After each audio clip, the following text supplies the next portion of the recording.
Why should promoting and expanding the health for women, whether girls or adults, why should that be a conservative versus liberal issue? It shouldn't be. I would give the Biden administration a failing grade. Can you believe that the people who claim to be pro-woman can't actually define what a woman is? I have a simple question for them. How can you defend what you can't define? Welcome back to the Kevin Roberts Show. This week, we're going to pull back the curtain on the hypocrisy of the left's so-called pro-woman agenda. In reality, it's often pro-woman in name only. It's a screen they hide behind to push a whole host of radical far-left policies. And when you peel back the layers, you'll find that those policies are often actually extremely harmful to women. As the father of 4, including 3 daughters, and a husband of 25 years, this is something that tremendously concerns me, as I'm sure it does you. In today's show, we're not only going to expose some of the more hideous proposals currently coming from the left in Washington, and that's saying something, we're also going to look at what being authentically pro-woman actually looks like with our guest, Valerie Huber, president of the Institute for Women's Health. And later, we'll talk about how international organizations are actively hurting women and young girls. But first, if this is your first time watching or listening to the show, welcome. Each week on the Kevin Roberts Show, we're charging the hills, taking on the critical issues to keep America free and prosperous. And we're equipping you to join us in that fight, so please be sure to subscribe. Look, let me just cut to the chase and say that the radical left wants you to believe they're pro-woman, but it's just another way they manipulate identity groups for their own personal gain. This is really all about the left's political coalition. They only see women as a voting bloc. If you're not convinced, just remember a couple weeks ago when Judge Jackson, during her confirmation hearings to be on the Supreme Court, which of course she will now soon join, was asked these relevant questions by Senator Lee, by Senator Cruz. She simply refused to defend what womanhood is. It's embarrassing, but really it's even more telling about how radical this agenda is. For that matter, if you or I start talking about mothers on some social media channels, we will get slapped on the wrist at the very least for not calling them birthing persons. Now, this is like some science fiction novel. And ultimately, what this means is that men can just declare that they're all of a sudden women and demand the very rights of women. Look, 5 or 10 years ago, when the transgender agenda was really becoming prominent, and I started being concerned about this, by the way, is what led to my decision as president of Wyoming Catholic College to reject federal student loans and grants. That is, this is the issue that convinced me that the radical left was going to use institutions like that, and now institutions that are dear to all of us, regardless of where we go to church, if we go to church, as cudgels against the truth. I knew that the left was on the march, and I'm sorry to say that they continue to be so. But don't give up hope. We're going to give you a little bit of optimism here. But before we get to the optimism, let me just sort of diagnose this problem for you a little more fully. Ultimately, the left's policies actually hurt women. As an example, consider, for those of you who are sports fans, although you wouldn't have to be a sports fan to know what a big problem this is, the problem of transgenderism in athletics. It is destroying women's sports. As I mentioned, I'm the dad of 4 children. 3 of them are girls.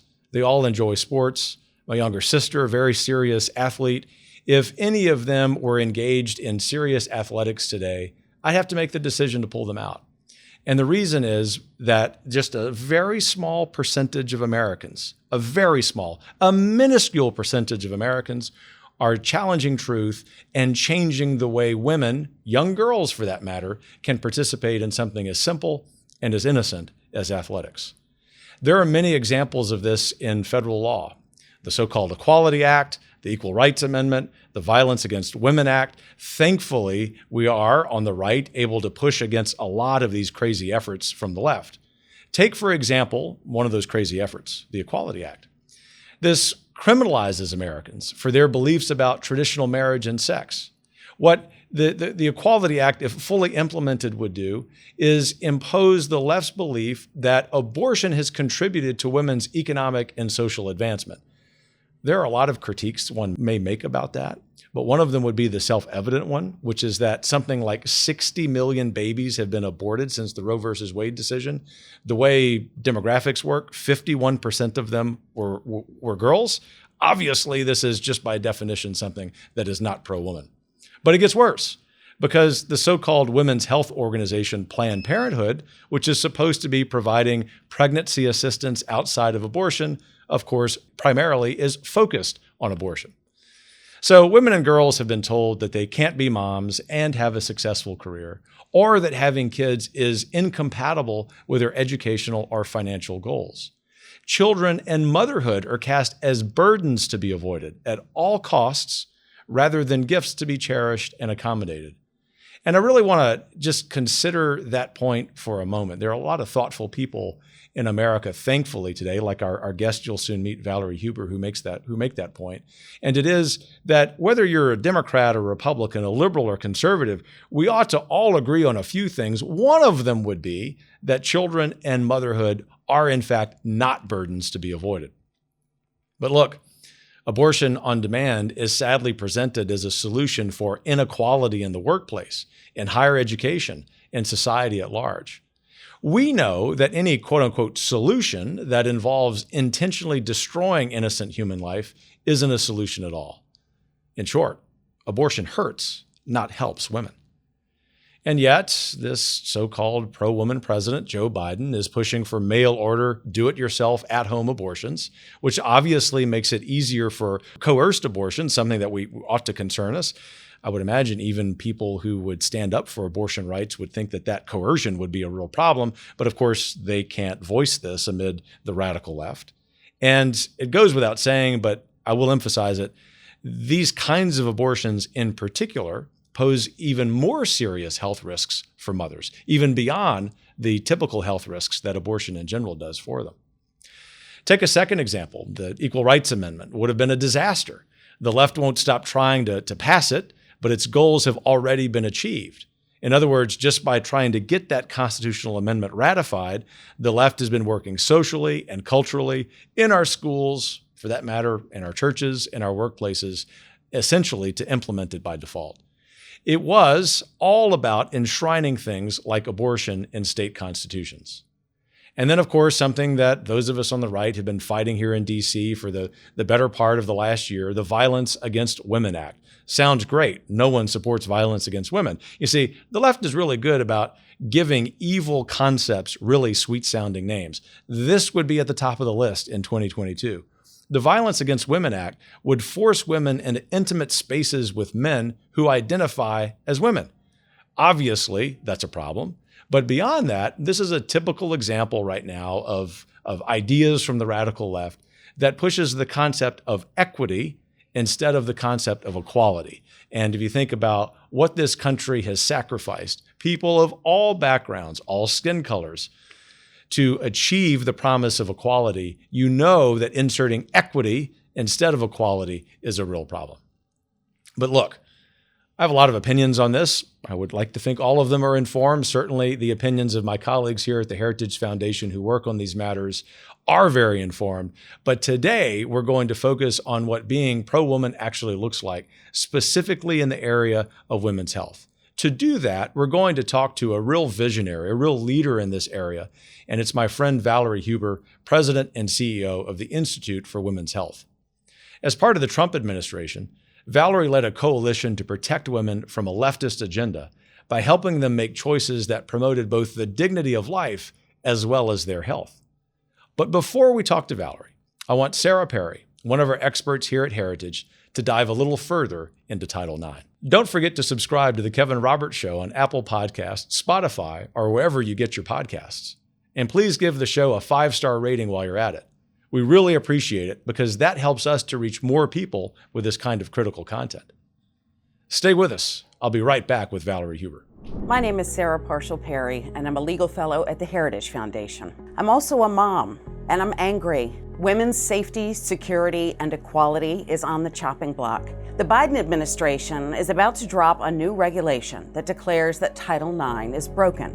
What was hailed as a feminist triumph 50 years ago this June is now looking more like a battering ram. Title IX of the Education Amendments of 1972 prohibits sex discrimination in any federally funded educational program. It's increased women's participation in school sports by 1,000% and provides equal opportunities for women and girls in all school programs, leading to their success later in life. The Department of Education plans to redefine sex in Title IX to include gender identity. This change will affect every private space, housing accommodation, bathroom, locker room, sports program, or other offering at any educational institution funded by government dollars. Men have distinct, unchangeable physical advantages over women, from greater lung capacity to higher muscle mass, and their inclusion in women's sports will destroy Title IX. That means the protections I had as a teenager are about to be torn away from my own teenage daughter. Womanhood is not puberty blockers, surgery, lipstick, or clothing. Womanhood is not a costume. It is an immutable, biological, chromosomal reality that can't be overcome, and it deserves the continued protections of Title IX. After all, what was the women's liberation movement for?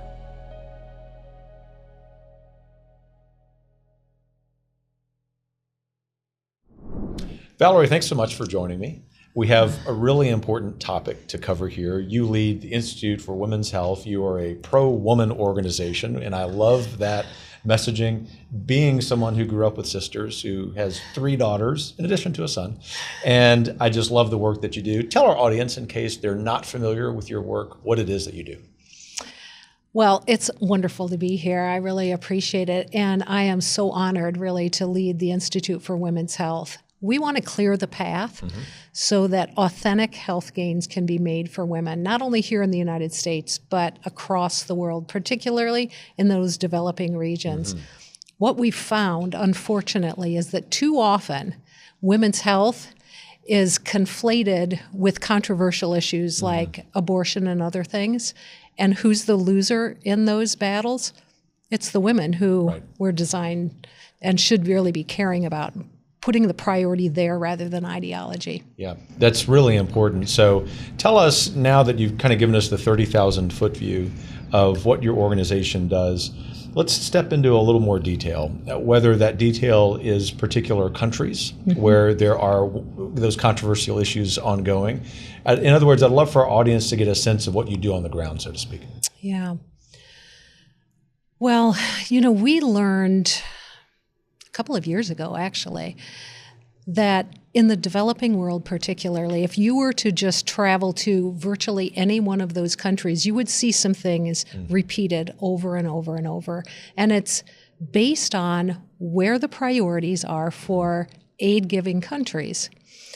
So you will see women, for example, dying from totally preventable causes. Whether it's during childbirth, whether it's something related to not having proper nutrition early on, things such as that. And they're unnecessarily suffering or dying simply because there has been, over many decades, priorities on particular hot button issues. Some of them good, some of them not so good, but they're not specifically tagged on those areas that the women in those countries actually need to thrive. And when I talk about women, I'm talking about women from the first 1,000 days of life until death. Right. So in the Trump administration, you were working on something, if I remember correctly, called the Geneva Consensus Declaration. And that really gets to this broader scope of issues. We're going to talk about the contrast in a minute between the Trump administration and the current administration. But before we get there, give us a sense of what y'all were trying to accomplish with that declaration. Yeah, I'm really glad you brought that up, because the Geneva Consensus Declaration and the coalition that came out of that was a first ever in history kind of coalition. Very top level among countries. And this coalition was so important, in fact, that usually the heads of state needed to make the determination whether or not that country joined. Okay. Here's why it came to be. I was responsible for global women's health under the Trump administration, promoting the expansion of women's health in the multilateral fora, places like the United Nations, the World Health Organization, but also bilaterally among different countries. And I found two different things really coming forth as a result of that. The first was, among developing countries, they knew what the needs were, but they saw too often that there were agendas attached to that funding. Then when I talked to those countries that provided funding and relayed that to them and said, what I thought was a novel and a great compromise, it was, let's identify those greatest needs for women in these specific countries. Let's work together. Let's pool our resources and solve these issues. However, let's leave those controversial issues like abortion off the table. Right. Let's let the countries decide what to do with that. It's part of sovereignty, right? Yeah, that's right. Let's focus on health. And not a single one of those aid-giving countries would agree to that compromise, which told me there's a problem here.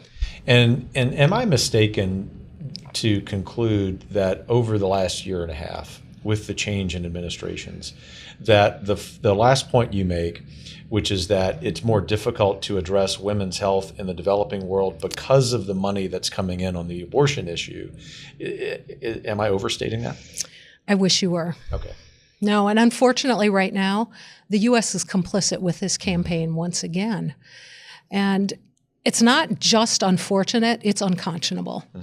Because organizations, governments, and advocates who say they care about women's health need to show that they care. Right. Not by co-opting that agenda for something else. Right. So just to be really clear, because I've learned a lot about this, about the women's health issue, both on the policy side, but also on the political side from you over the last few months, that in other words, organizations like yours are trying to assist policymakers in the developing world to focus on solving problems, but the well-funded abortion lobby is getting in the way. It's true. Okay. And can I just give one example? Please. Just this weekend, working with a particular country in the developing world.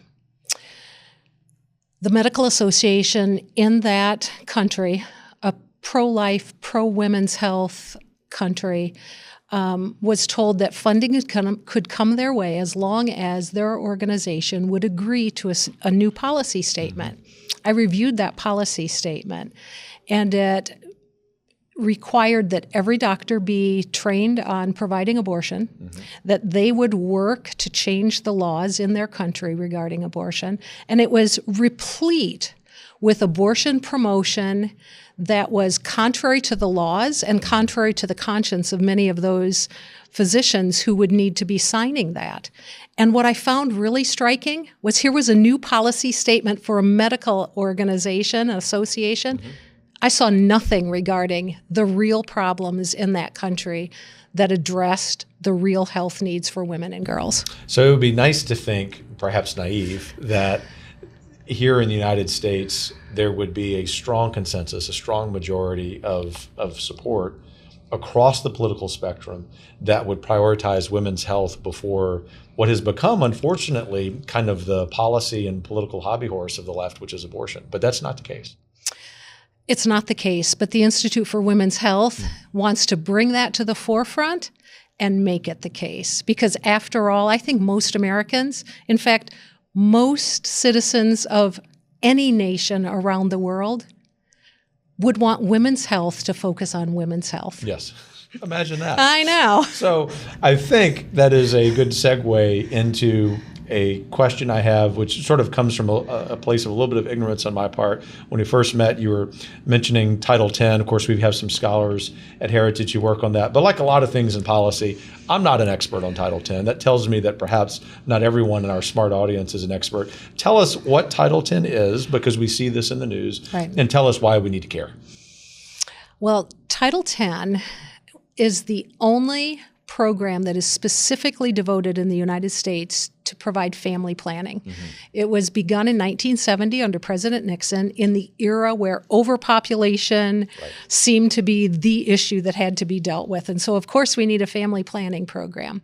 Fast forward now 50 years later, and it has become, unfortunately, a cash cow for those who not just who provide not only family planning, but also provide abortion. Mm-hmm. And in that regard, again, women's health and thriving are set aside far too often, and it becomes a means to another end that's not in the best interest for women. And I didn't tell you that I was going to say this, so you're welcome to disagree, but it seems to me, just thinking about demographics, that what policymakers in 1970 were worried about, which was overpopulation, it would be nice, considering all of the programs that we're trying to finance, considering the birth rate, considering that we're barely even replacing our population, to have had a population boom in the last half century.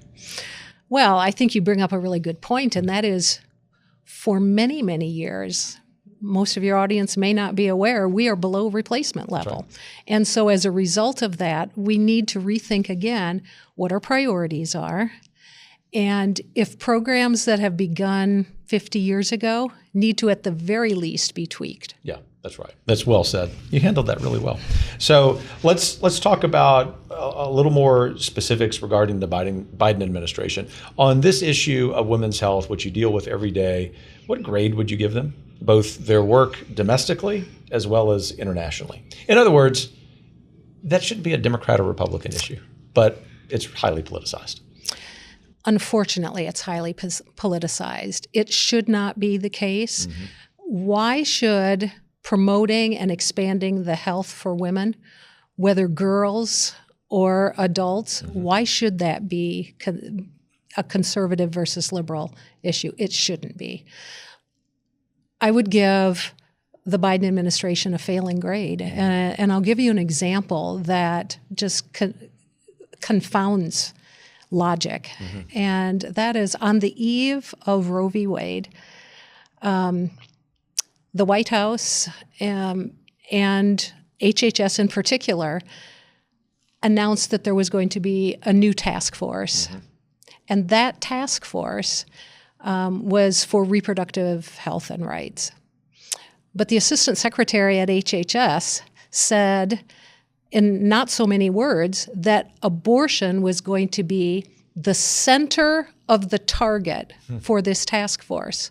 And again, I scratched my head in utter disbelief that an organization, an agency with tens of thousands of staffers specifically devoting their time to promoting health for Americans across the U.S. and around the world would say that abortion is the center of their priorities for this task force. Something's very wrong with an analysis and a priority there rather than on health. Well, it's unfortunately so clearly the case that that's the agenda of the administration.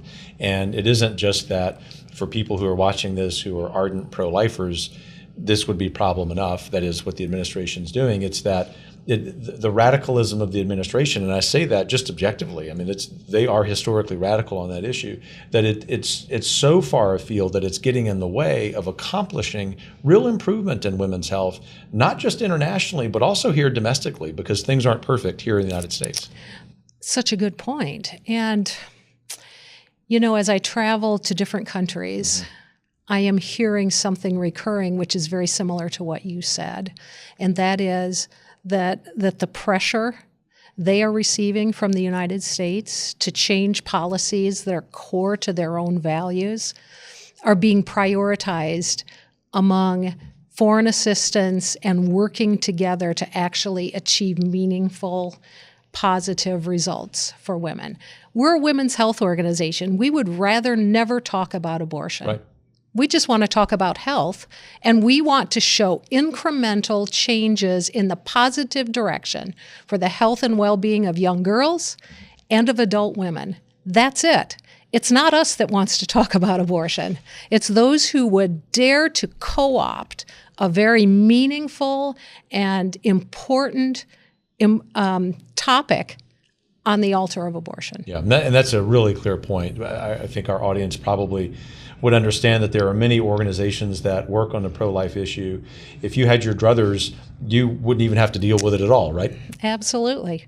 We would much rather talk about how can we improve, continue a very positive trajectory for women who are about to give birth, or newborn girls who need to have specific advantages given to them in those first 1,000 days to be able to thrive into adulthood. Those are the areas we'd rather talk about and continue that upward trajectory, rather than saying, why have these things stalled, maybe even moved in the negative direction?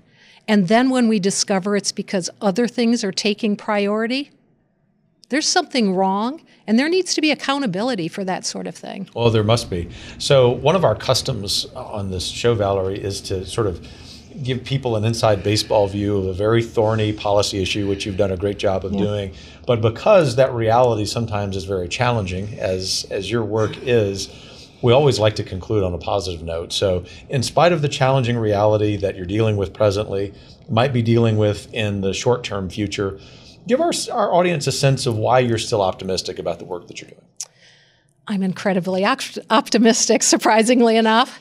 And in part, it's because we have yet to find another organization like the Institute for Women's Health that is working on these policy issues in the same way. And as a result of that, we have more opportunities than we could possibly imagine, opportunities that can really translate into accomplishing the goals we have before us. In addition to that, as we work with other countries, they are eager to work with the Institute for Women's Health for the right reasons. That's incredibly optimistic.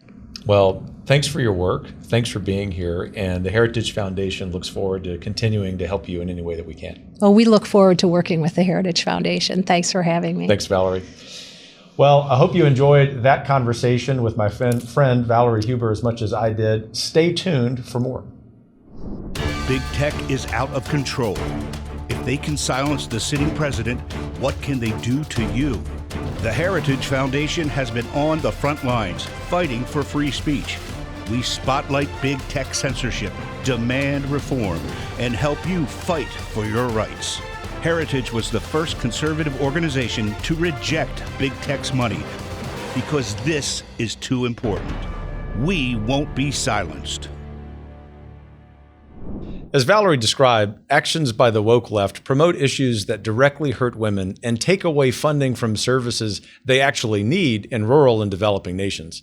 They're more focused on changing the meaning of what it is to be a woman, focused on providing funding for abortion, and other so-called issues like climate justice, my favorite, which only undercut actual efforts to give women and young girls the tools for a healthy life, like Valerie and the Institute for Women's Health are actively working to do. It may be no surprise to you, because you're smart, that the United Nations is one of the primary organizations hurting and not helping women around the globe. For example, consider that radical feminists and their allies in Western governments and in the United Nations have weaponized the annual Commission on the Status of Women and continue to push radical policies and abortion on demand. Worse still, the U.S. delegation is composed of luminaries like Jennifer Klein, director of the White House Gender Policy Council, whatever in the world that does, and Alexandria Villasenor, who I'm sure is very sweet, but she's described as a teenage climate justice activist. From one teacher to another, I would suggest that perhaps something like climate justice activist ceases to exist. Worse still, it does get worse. Yet another group in the United Nations said in a statement that they were framing the gender agenda and abortion as, quote unquote, so you know I'm not exaggerating this, the gender agenda and abortion as, quote unquote, climate justice.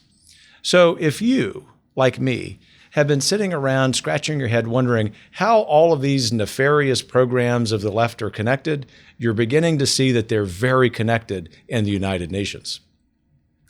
Yet one more example from my favorite organization, the UN. The leader of the UN, the Secretary General, used reports from the International Planned Parenthood Federation and Women Deliver to argue exactly the same. Further, the World Health Organization, embarrassed during the COVID crisis, recently called for abortion to be fully decriminalized, on demand, and wait for this, offered through telemedicine. The WHO also called for conscientious objections by doctors who have an ethical dilemma with providing abortion services to be indefensible. Look, there is no other way to put it. This is leftist madness. Official side events by that commission hit on at least two of their priorities of gender ideology, abortion, and climate change. And it's obvious that the United Nations is embracing radical gender ideology, and therefore all of them are denying the realities of biological sex. In short, they're threatening to erase women. But as I always like to do, there's some optimism here. A growing number of brave feminists fear that gender ideology will pulverize the rights of women they have fought to defend. And so what these United Nations entities should do, and frankly what the United States government should force these UN entities to do, is advance pro-woman policies, promote human dignity, and preserve unalienable human rights. But this push for abortion and gender policy undercuts human rights. It isn't about health or empowerment. It's hypocritical, and it undermines what will serve women and young girls best. So look, as we try to do every week on this show, we're going to tell the truth in an unvarnished way. We're hopefully going to tell it in a way that inspires you to recognize a problem and how you might get involved. But we also want to give you at least some dose of optimism that we might be turning the tide. So I'll close it for now for this show. And I want to again thank my guest, Valerie Huber of the Institute for Women's Health. And I want to thank you for taking the time to join us. Don't forget to subscribe to The Kevin Roberts Show on Apple Podcasts, Spotify, or wherever you get your podcasts. And please give the show a 5-star rating while you're at it. And tell a friend. Our movement is for everybody because our solutions are for everybody. Take care, and we'll see you next week.